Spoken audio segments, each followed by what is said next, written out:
নমস্কাৰ বন্ধুসকল, queen wisdom ডায়েৰীত আপোনালোকক সকলোকে স্বাগতম জনাইছোঁ। আশা কৰিছোঁ আপোনালোক সকলো নিশ্চয় ঘৰতে আছে। যিহেতুকে শনিবাৰ আৰু দেওবাৰ দিনটো লকডাউন দিছে সমগ্ৰ ৰাজ্যতে। ময়ো লকডাউন মানি আছোঁ ঘৰতে। সেইকাৰণে ভাবিলোঁ আপোনালোকলৈ এটা ৰেচিপি বনাওঁ। যিহেতুকে ঘৰত খাবলৈ বনাবলৈ লৈছোঁ, সেই গতিকে ভাবিলোঁ আপোনালোককো দেখাওঁ কেনেধৰণেনো বনাইছোঁ। একদম সহজ পদ্ধতিৰে মই চিকেন বনাবলৈ ওলাইছোঁ। আপোনালোকে চাব ভিডিঅ'টো শেষৰলৈকে। আৰু লগতে ডিব্ৰুগড়ৰ গোটেই বৰষুণত পানীৰে ভৰি পৰিছে ৰাস্তা পদূলি, মানুহৰ ঘৰবোৰতো পানী সোমাইছে, বহুত অসুবিধাৰ সৃষ্টি হৈছে। গতিকে এই সমস্যাখিনি সোনকালে সমাধান হওক, তাকেই মই বিচাৰিছোঁ। সৰু ক্লিপ এটা আপোনালোকক দেখাম মই থকা ঠাইডোখৰত কেনেধৰণৰনো পানী সমস্যাৰ সৃষ্টি হৈছে। সৰু বৰ বেছিকৈ দেখাব পৰা নাই, যিহেতুকে ওলাব পৰা নোৱাৰি। ওচৰ পাজৰে যিখিনি দেখিছোঁ সেইখিনিকে আপোনালোকৰ আগত দেখাবলৈ বুলি চেষ্টা কৰিছোঁ। আৰু লগতে ডিছটো চাব, শেষৰলৈকে চাব ভিডিঅ'টি, আৰু লাইক এটা কৰিব, লগতে ছাবস্ক্ৰাইব কৰিবলৈ নাপাহৰিব। এতিয়া আহকচোন কেনেকৈনো ৰেচিপিটো বনাইছোঁ চাওঁ, আহক। ৰেচিপিটোলৈ যোৱাৰ আগতে মই মোৰ থকা ঠাইডোখৰত কৃত্ৰিম বানপানীয়ে সৃষ্টি কৰা পানীৰ যি সমস্যা, তাৰে কিছু দৃশ্যাংশ আপোনালোকৰ আগত দাঙি ধৰিবলৈ ওলাইছোঁ।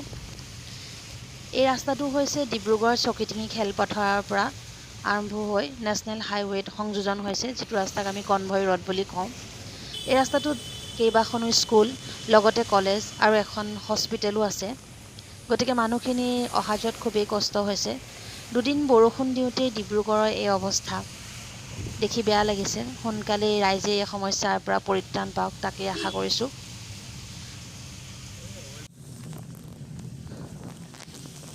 এতিয়া আমি ৰেচিপিটোলৈ আহোঁ। ৰেচিপিটো আৰম্ভ কৰাৰ আগতে আমিনো ৰেচিপিটোত কি বস্তু ব্যৱহাৰ কৰিছোঁ, তাকে মই আপোনালোকৰ আগত প্ৰথমে দেখাবলৈ ওলাইছোঁ। প্ৰথমে মই লৈছোঁ মাংসখিনি, চিকেন প্ৰায় 600 গ্ৰাম চিকেন লৈছোঁ, লগতে 2টা ডাঙৰ চাইজৰ বিলাহী লৈছোঁ, আৰু 3টা পিঁয়াজ লৈছোঁ, 3টা জলকীয়া দিছোঁ। আপোনালোকে অলপ বেছি পৰিমাণে জলকীয়া খালে জলকীয়া সৰহকৈও দিব পাৰে। আৰু লগতে আদা নহৰুৰ পেষ্ট 2 চামুচ লৈছোঁ। ইয়াৰ লগতে মই জিৰা, জালুক, ধনিয়া এইখিনিও ব্যৱহাৰ কৰিছোঁ। পিছে পৰে মই দেখুৱাম কেনেধৰণেনো মই ব্যৱহাৰ কৰিছোঁ। আৰু লগতে মই কেইখিলামান নৰসিংহ পাত ব্যৱহাৰ কৰিছোঁ। এতিয়া আহকচোন প্ৰথমে আমি কেৰাহীখন গৰম কৰি লওঁ। কেৰাহীখনত মই প্ৰথমে বনাবৰ কাৰণে 1 লিটাৰ জোখাৰে পানী দিছোঁ। পানীখিনি মই প্ৰথমে গৰম হ'বলৈ দিম ভালদৰে।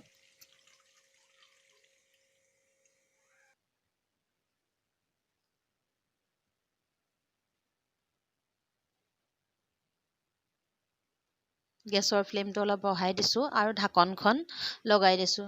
যিহেতুকে খোলাকৈ পানীখিনি গৰম হ'বলৈ দিলে হয়তো পোক পতংগ পৰিব পাৰে, সেই গতিকে মই ঢাকনখন দি লৈছিলোঁ। এয়া দেখিছেনে, মোৰ পানীখিনি অতি সহজে উতলি গ'ল।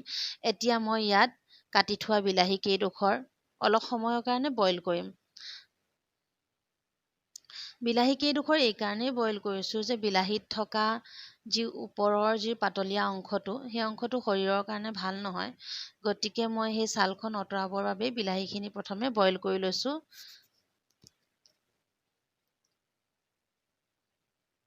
আৰু আপোনালোকে হয়তো মন কৰিছে মই বিলাহী গুটিখিনিও আঁতৰাই দিছোঁ। বিলাহীৰ গুটিখিনিও স্বাস্থ্যৰ পক্ষে ভাল নহয়, সেই গতিকে মই ব্যৱহাৰ কৰা নাই। এতিয়া মই নৰসিংহ পাতখিনি আনফালে মিক্সিত গ্ৰাইণ্ড কৰি লৈছোঁ। আপোনালোকে নৰসিংহ পাতখিনি ভালদৰে পিচি ল'ব।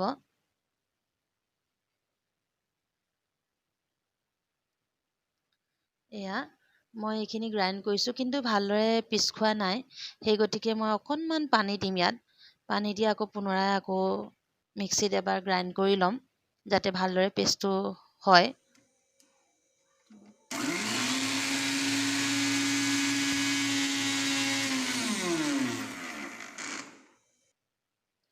এতিয়া ঢাকনখন খুলি চাওঁচোন কেনেকুৱা হৈছে।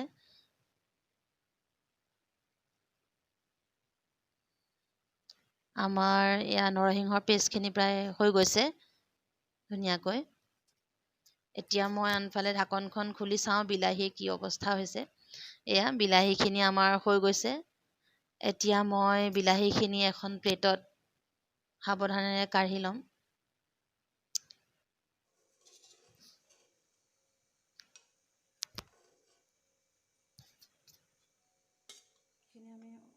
এয়া দেখিছেনে বিলাহীখিনি আপোনালোকে বৰ বেছিকৈ বিলাহীখিনি সিজাই নল'ব, নহ'লে সুবিধা হ'ব গুচাবলৈ। অকণমান সিজোতে আপোনালোকে উঠাই থ'ব, যিহেতুকে আমি মাংসত আকৌ বিলাহীখিনি সিজামেই। এয়া মই দেখিছেনে বাকলিখিনি আঁতৰাই দিছোঁ, এনেধৰণে আপোনালোকেও আঁতৰাই ল'ব।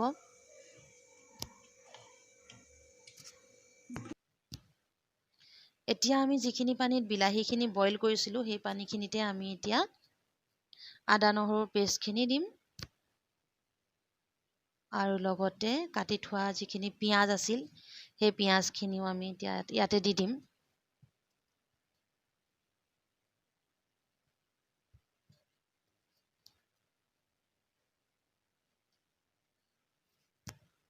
লগতে কাটি থোৱা জলকীয়া 3টা, মই ফালি লৈছিলোঁ জলকীয়া কেইটা, সেইকেইটা দিব। লগতে 2টা ইলাচি দিছোঁ মই, আৰু 2টা লং দিছোঁ, আৰু এটুকুৰা সৰু ডালচেনি দিছোঁ। যিহেতুকে বইল বনাইছোঁ গতিকে বৰ বেছি ইলাচি লঙৰ ব্যৱহাৰ কৰা নাই, কম পৰিমাণে দিছোঁ। এতিয়া এইখিনি ভালদৰে আপোনালোকে সিজিবলৈ দিব মছলাখিনি। আৰু আনফালে মই বাকলি গুচাই থোৱা যিখিনি বিলাহী আছিল সেইখিনি সৰু সৰুকৈ কাটি ল'ম। আপোনালোকে মিক্সিত গ্ৰাইণ্ড কৰি ল'বও পাৰে, মই মিক্সিত গ্ৰাইণ্ড কৰি লোৱা নাই, কটাৰীখনেৰে সৰু সৰুকৈ কাটি লৈছোঁ।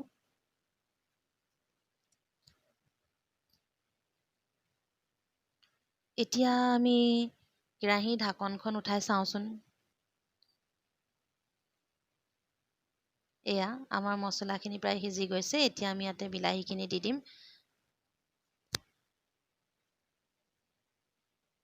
আৰু হেতাখনেৰে ভালদৰে আপোনালোকে বস্তুখিনি লৰাই ল'ব।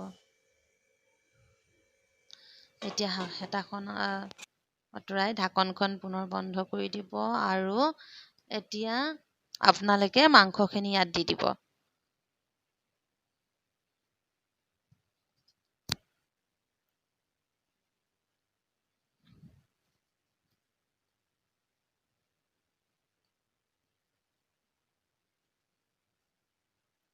এতিয়া মই আটাইখিনি মাংস ইয়াত কেৰাহীত দি দিছোঁ, আৰু এতিয়া মই হেতাখনেৰে ভালদৰে মাংসখিনিৰ সৈতে মছলাখিনি ভালদৰে লৰাই দিম। আৰু মই যিখিনি নৰসিংহ পেষ্ট বনাই থৈছিলোঁ সেইখিনিও মই ইয়াতে দি দিম। আটাইখিনি বস্তু আচলতে একেলগে দি দিলেই হ'ল, আৰু ইয়াত বৰ বিশেষ কাম নাই। নৰসিংহখিনিও দি দিছোঁ পেষ্টখিনি। এতিয়া আপোনালোকে এই বস্তুখিনি ভালদৰে মিহলাই ল'ব, আটাইখিনি বস্তু ভালদৰে মিশ্ৰণখিনি ভালদৰে মিহলাই ল'ব।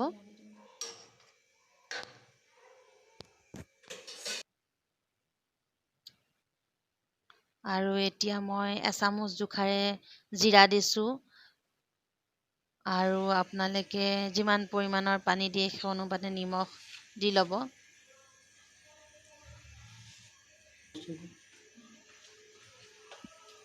মই ইয়াত 2 চামুচৰ জোখাৰে নিমখ দিছোঁ, আৰু মই 1 চামুচ ধনিয়া গুড়ি দিছোঁ।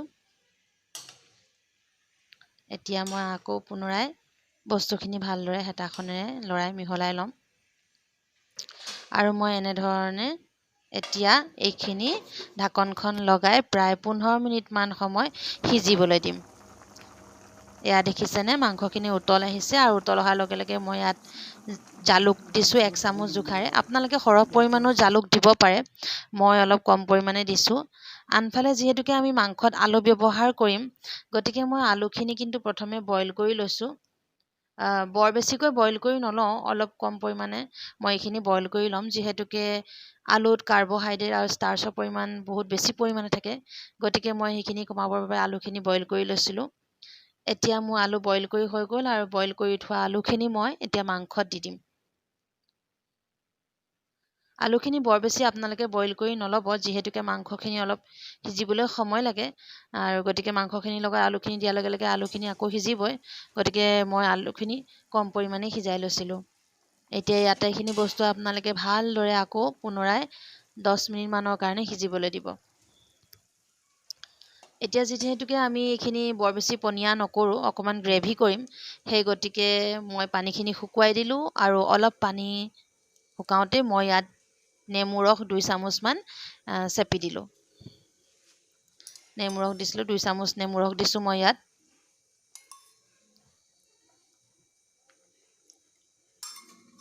আপোনালোকে নেমুটো আগতেও দিব পাৰে, মই অলপ পিছতে দিছোঁ। এতিয়া এইখিনি ভালদৰে আকৌ উতলিবলৈ দিব অকণমান।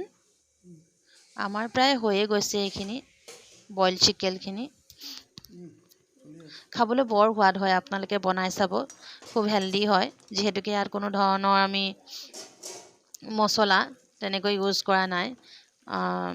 জিৰা, ধনিয়া, জালুক, জলকীয়া, আদা, নহৰু এইখিনি আমি ব্যৱহাৰ কৰিছোঁ, যিহেতুকে এইখিনি স্বাস্থ্যৰ কাৰণে ভালেই হয়, গতিকে কোনো ধৰণৰ শৰীৰত অপকাৰ নকৰে।